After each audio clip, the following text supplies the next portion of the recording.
नौजवान को ये चाहिए कि हुजूर सल्लल्लाहु ताला अलैहि वसल्लम के अखलाक पर अगर वो चलना चाहे तो मेरे नबी से पूछे, आका सबसे ज्यादा बरकत कौन से निकाह में है? हुजूर ने फरमाया इन्ना अअज़मन निकाहि बरकतन ऐसरुहु मऊनतन औ कमा क़ाल रसूलुल्लाह सल्लल्लाहु अलैहि वसल्लम।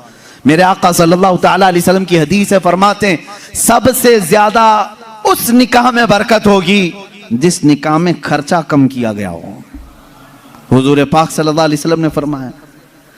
अब इसका मतलब कंजूसी नहीं, बखालत नहीं, जिसकी जितनी हैसियत है उस एतबार से करे, अपनी हैसियत से ज्यादा टांग में ना फैलाए, और अल्लाह ताला ने नेमतें दी है तो बखालत भी ना करे, गुरबा और मसाकीन को खूब खिलाए।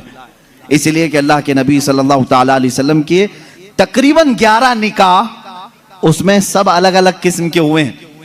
जब हजरत खदीजा से निकाह हुआ था, हुजूर की उम्र 25 साल की थी और आप तिजारत कर रहे थे और तिजारत का माल था।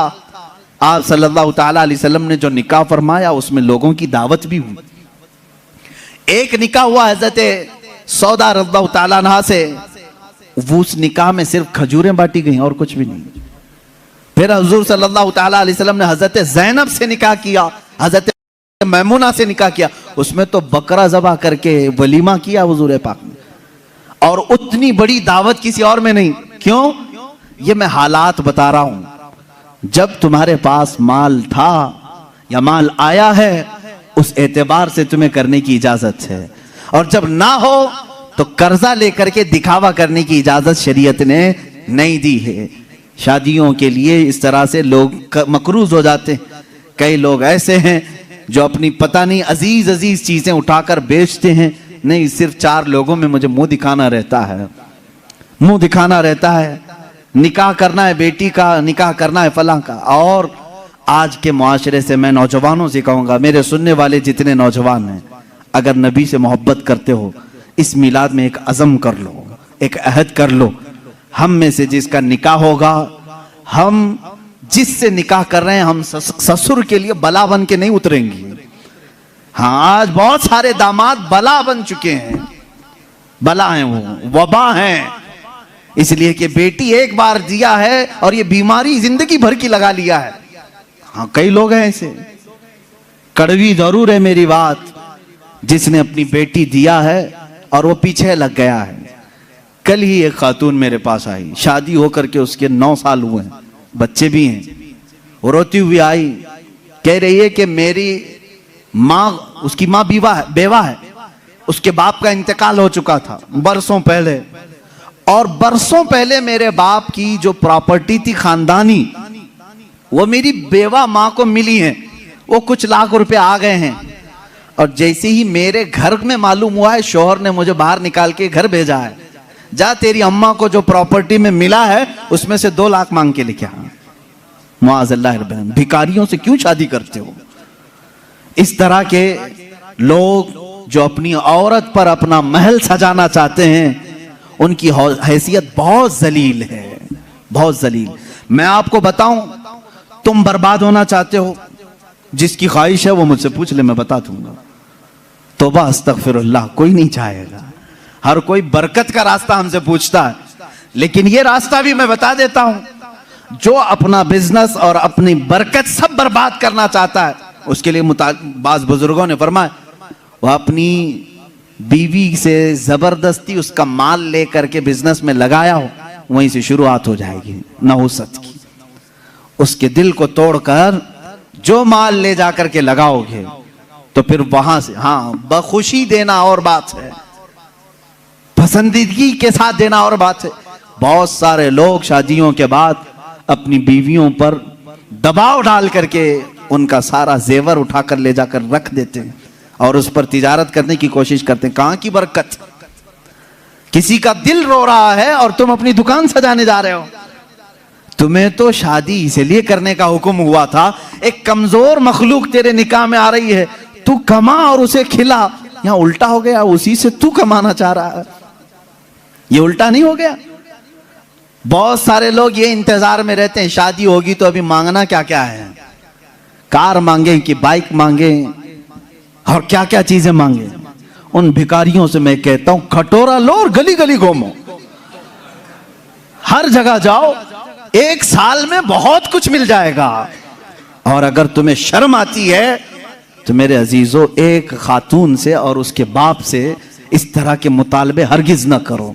हाँ, मांगने के तरीके भी अलग अलग हैं। पहले खुलकर मांगते थे, बोलते थे ये चाहिए, लिस्ट आती थी, सारी लिस्ट आती है खातून के घर में, ससुराल। लेकिन अभी कुछ नहीं, हमारी कुछ भी ख्वाहिश नहीं है, एक अच्छी शादी करके भेजो, अच्छी शादी करो। अच्छी शादी का मतलब डेनिसन में होना चाहिए। मैं तो यहां नाम ले रहा हूं, तुम दबा करके अपनी ख्वाहिशों का जिक्र करो और उसी में दबे लफ्जों में सारी चीजें हो।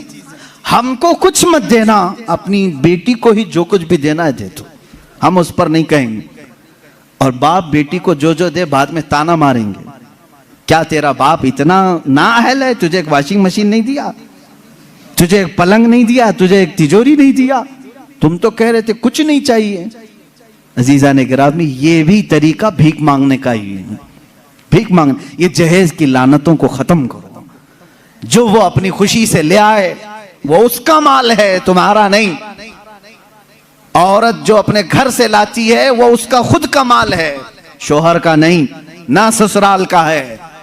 औरत जब तक चाहे उसे इस्तेमाल करे, वो इजाजत दे तो दूसरे इस्तेमाल करें। तुम शरीयत का मसला समझते हो? अगर उसकी इजाजत के बगैर किसी दूसरे ने इस्तेमाल किया उसके माल को, कल क़यामत के दिन उसकी पकड़ होगी, उसकी नेकियां जब्त की जाएंगी, तुम हुकूकुल इबाद में गिरफ्तार हो जाओगे। ये मसाइल हल्के नहीं हैं, इसलिए मेरे अजीजों वो और होंगे। मुझे यहाँ मालूम है कि ये रिवाज क्यों आए जानते हैं? यहाँ पर हिंदुओं के यहाँ ये माहौल है, जहेज की रस्म बहुत खतरनाक बला है उनके यहाँ। आज भी औरतें जलाई जाती हैं जहेज के नाम पर।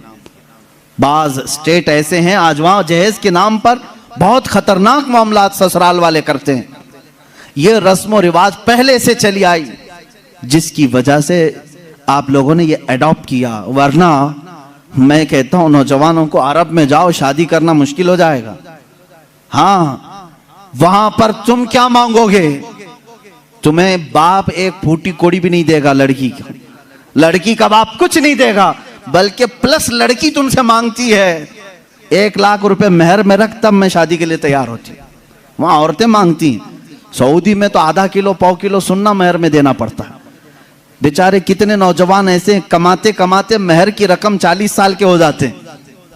बाहर वहां अरब में आज भी ये रिवाज, औरत का हक है मांगना, मर्द क्या मांगेगा? यहां जो हमारा माशरा बदला है उसकी वजह हमारी सोहबत है, जो देख रहे हैं हम इधर उधर। ये सोहबत का असर है जो तुम्हारे यहां जहेज की लानत आ गई। इसे निकालो अपने हाथ से। और किसी भी औरत के घर उसके बाप पर बला बनकर के नाजिल ना हो। जब तुम बाप बनोगे तुम्हें पता चलेगा एक जिगर के टुकड़े को, बेटी को रुखसत करना कितना सख्त तरीन मामला होता है। मेरे अजीजों, जिन बच्चियों को हम अपने गोदों में पाले होते हैं, उन्हें बड़ी किए होते हैं, उन्हें पढ़ाए होते हैं, खिलाए होते हैं, हर ईद बकरीद पर उन्हें पहनाए होते हैं, इन नन्ही सी कलियों को जब बाप रुखसत करता है तो उसका कलेजा टूट जाता है। फिर तुम जानते नहीं, उसके घर से पूरी की पूरी जात लेकर के आ रहे हो, फिर उस पर प्लस तुम्हें और माल भी चाहिए, पैसे भी चाहिए। क्या ये रिवाज हमारे यहाँ नहीं है? रस्म करो तो लड़की के घर में, शादी करो तो लड़की के घर में। पूरे इस कार्यक्रम में सिर्फ वलीमा एक ही है जो मर्द के घर में होता है, बाकी क्या है? सब औरत के घर में करना है। बच्चा हो जाए चिल्ला उसके घर में। हाँ, जितने भी रस्म है, अरे शादी की तारीख फिक्स करनी है, तुम अपने घर में भी तो करा सकते थे, नहीं लड़की के घर में ही करेंगे जाके। जब जब जाएं पूरे खानदान को लेकर उतर जाएं, राशन खत्म हो जाए। ये बला नहीं है तो और क्या है? घर के किचन पर मुसीबत नाजिल होती है हर महीने 2 महीने में। ये इस तरह की हरकत किसी एक घर के साथ जो हो रही हैं, इस सिलसिले को कब खत्म करें?